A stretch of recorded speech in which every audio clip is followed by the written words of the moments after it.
Mummy શાનું શાક બનાવ્યું? કાજુ ગઠિયાનું શાક બનાવ્યું. કાજુ ગોઠિયા? હા. કેવી રીતે બનાવ્યું? એડ શીખવાડું છે ને એનું જો 2-3 ડોકલી તેલ લઈ લીધું હો.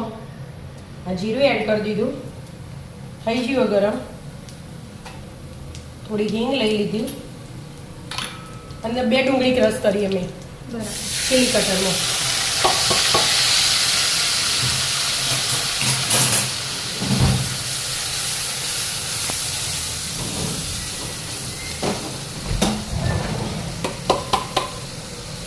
ડુંગળીનો થોડી વાર ડુંગળી ચડો આપણે ધીમો ગેસ રાખવાનું.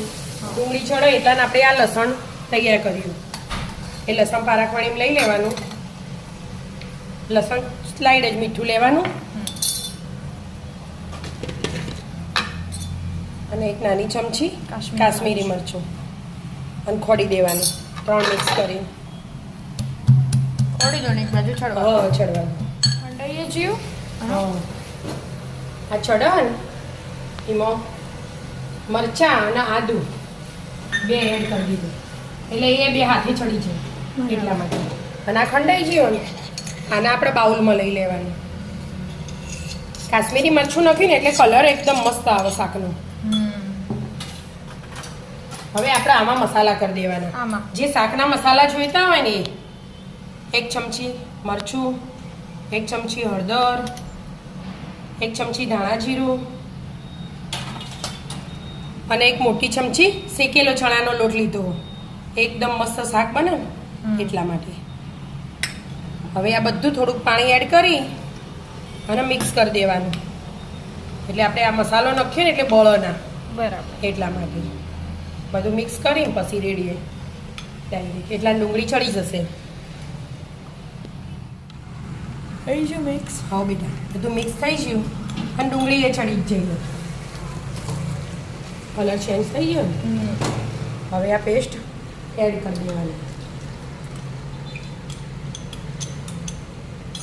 અને 2 મિનિટ આને ચડવા દેવાનો. પેસ્ટ હાથે એટલે મસાલા. હા મસાલા ચડી જાય થોડાક એટલે કલર આવી જાય એમ આપણે શાકનો. બરાબર. ચડી. હા બેટા તેલ છૂટી ને હવે મીઠું નાખી દેવાનું સ્વાદ અનુસાર અને ટામેટુની પ્યુરી 2 હાથે નાખી દેવાનું. 2 ટામેટા લીધા 2 ડુંગળી લીધી હતી ને બરાબર. મસ્ત બનશે તાણા. લાલ લાલ. હવે 2 મિનિટ ચડવા દેવાનું એટલે ટામેટું ચડી જાય. મસ્ત તેલ છૂટશે પાછું. હા બધા મસાલા તો આવી ગયા આપણે. હા બધા મસાલા પહેલાં જ કરી દીધા. કરી દીધા એટલે મીઠું બાકી હતું એ હાલ એડ કરી દીધું. હવે ઢોકીને ચડવા દો. મસ્ત ચડી ગયું કે તેલ આવી ગયું. હા ચડી ગયું. હવે આ એક ચમચી ને એકદમ ફ્રેશ મલાઈ લઈ લીધી અમે. બરાબર. આપણો ઘરની જ. ઘરની જ 1 ચમચી એટલે એકદમ ક્રીમી વાળું મસ્ત બને. અને આ કાજુ લઈ લીધા હું અને આ ગોઠિયા. કાજુ 2-3 વાર ધોઈ દઉં. 2-3 વાર ધોઈ દેવાના અને આમાં એડ કરી દેવાના. ધોઈ દો પહેલા. કાજુ એ ધોવાઈ છે? હો બેટા ધોઈ દીધા. હવે આમાં એડ કરી દેવાના. 3 વાર ધોયા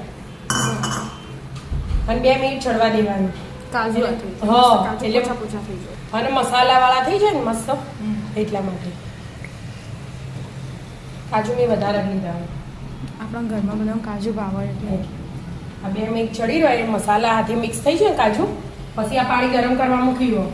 ગરમ પાણી એડ કરવાનું ઠંડુ નહીં એટલે શાક ફટાફટ બની જાય અને મસાલો એમને એમ ચડેલો રહે એટલા માટે.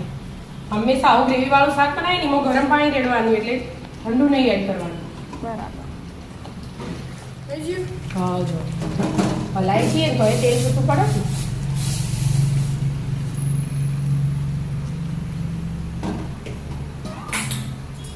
જેવી રીતે ગ્રેવી જાડી પટ્ટી રાખવી. હા હજી ગોઠિયા આવશે ને એટલા માટે ગોઠિયા પાછા પીવો પાણી ગ્રેવી પીસી એટલે 2 મિનિટ ઉકળો ને બરાબર એટલે ગરમ એટલે ફટ લઈને થઈ જશે. મસ્ત ઉકળ્યું કેવું? જો જાડું થઈ ગયું ને એટલે ગોઠિયા એડ કરી દે.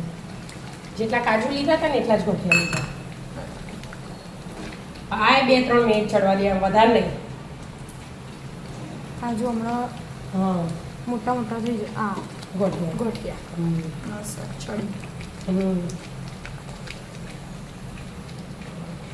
ચડી છે મમ્મી હવે બેટા, તેલ છૂટી ગયું એટલું 2-3 મિનિટમાં થઈ જાય. હવે આપણે ધાણા એડ કરી દેવાના.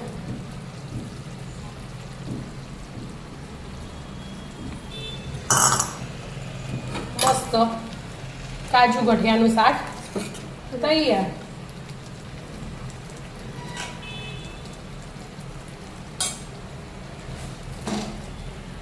આવી જાઓ મિત્રો, મસ્ત મજાનું કાજુ ગઠિયાનું શાક અને પરોઠા ખાવા. રાધે રાધે.